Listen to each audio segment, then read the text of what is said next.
本身吼，伊迄平常嘅客家人，毋过呢，伊伫特别读书、生发，故说无乜嘅客家经验。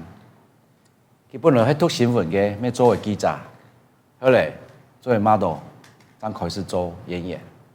就嚟看佢啲客家戲劇，做嘅乜嘅戲。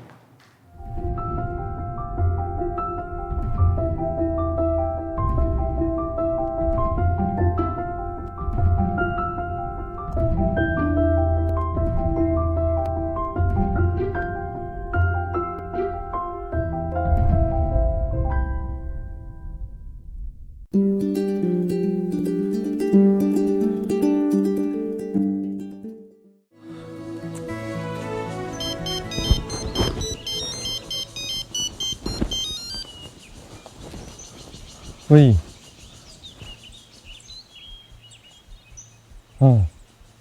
你那边哦？哦，迄新来的同事啊，还要处理。好。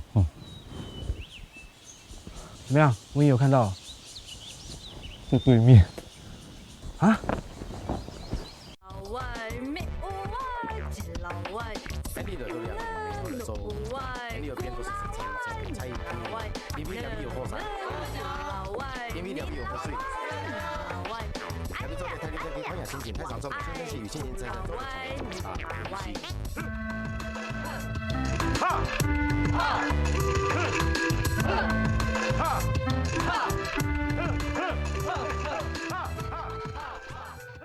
幸福派出所当时我们都在台东的关山拍摄哦，然后我们拍摄也非常讲究，我们先到警校受训，受训完之后呢，又下了那个台东派出所，关山派出所其实是一个已经裁撤的派出所，它电光部落里面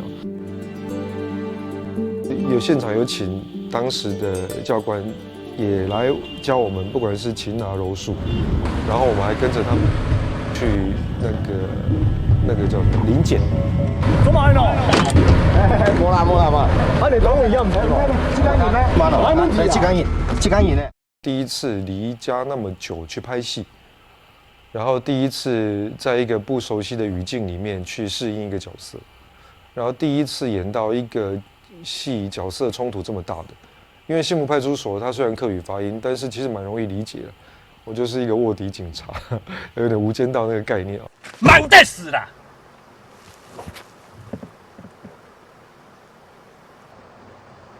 我非本的得條錢，書記我從不要留下來。哦，老到老錢全部捐出去，就辦唔到我嘅關係呢。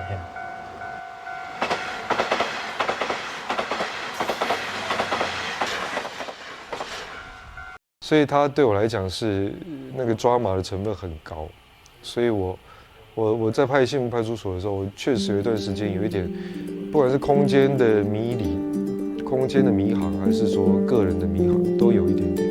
我觉得它对我来讲是一个很特别的存在。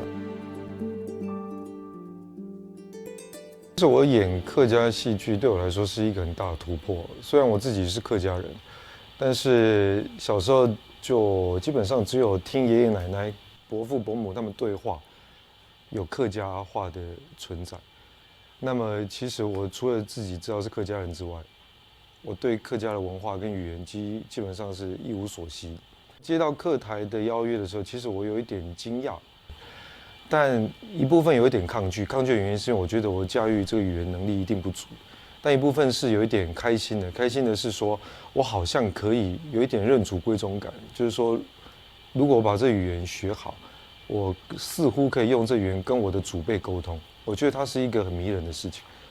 那么也就是因为这样，促成了我第一次跟客台的合作。每天就是当时我记得还是拿那个卡带的录音机，每天把台词录在里面，连口气怎么说都录在里面。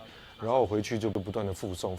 我记得我好几次晚上都有一点嘴部抽筋，因为来 o e oi 那个音平常不管是讲闽南语还是讲普通话都不太有这样的口音，所以我就是有一点过度矫正到有一点，我觉得下巴好像快脱臼的感觉。但是呢，我觉得就是因为本来就有客家血裔，加上小时候有听到那些不管是语调还是一些抑扬顿挫，我也不知道从什么时候开始，大概不到1个礼拜之后，然后我到现场就可以，不敢说很准确的把这个客家的音发出来，但是我觉得我运用这个语言已经变得非常的熟悉跟自然了，所以我也觉得这是一个魔力。美国多的嘛，美国多呀，如果是讲美国多的吧，就有点质疑了。对，就直接美国多的嘛。等我们私下的时候，就是他一直说，假设我用普通话在说话的时候，他会说“讲下发”，我就爱想用来讲，我就会一直这样子一直想。但久了之后，就会直接用客语思考。唔記得冇？用不唔記得哦。俺记得，俺用啥？去小慧家吃团圆饭，吃饱诶。俺用啥？